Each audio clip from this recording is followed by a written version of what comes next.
Okay guys, nag-pork calderita na po si Sheila Reyes guys. So, manakong lutog adobong baboy. Di pork calderita na kong katunga guys. So, yun.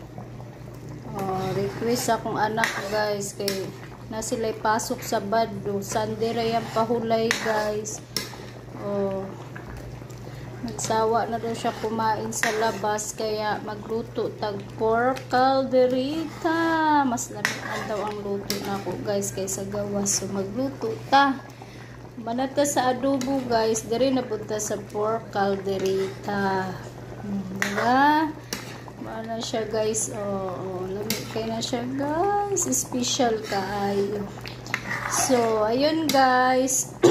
Ito ang pa-sure, alam nyo na binigay ko na doon sa ano yung pa-sure ko, 4 laban sa 5 laban sa 4 o 3 ba yun? Katong habang nag-adobo ko guys. Kani guys, calderita daghana na mo klaseng sudan hulo niya kung papa nagsabaw pa yung isda. Murag na party guys. Gilay-lahi ragon ako nagputahi guys, pero parehas rin ni guys. Karning baboy, pork calderita ni guys sa pork. Manamag chicken akong anak sa gunson, so manok na pod, ay baboy na pod.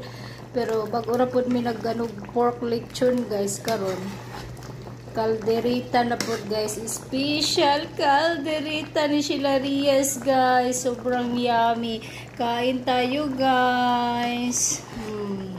Mapapasira talaga ang diet mo pag ako nagluto. Basta-basta guys.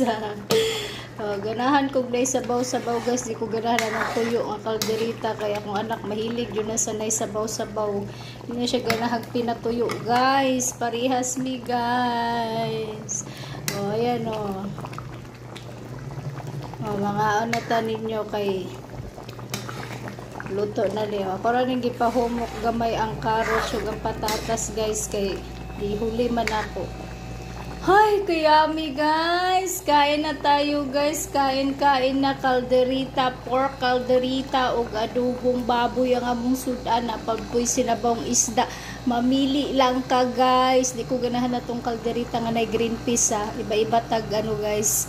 Iba-iba tag panglasa kaya ingani ra jud. Akong gusto simpleng calderita ra jud guys. Simple ra jud ni with pineapple siya guys. Pineapple chunk. Di ba? Sige guys, mangaon na ta ninyo guys kay luto na ni guys. So ako na ni patyon guys ha.